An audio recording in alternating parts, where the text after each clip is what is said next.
One of the other things we're going to check is the humidity.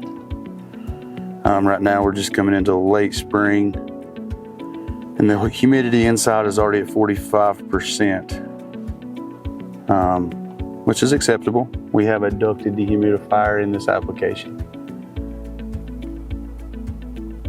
So humidity is good. Then we're going to go ahead and kill the power and get this guy opened up.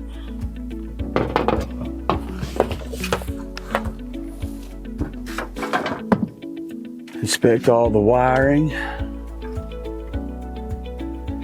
Nothing looks burnt or loose or compromised in any way.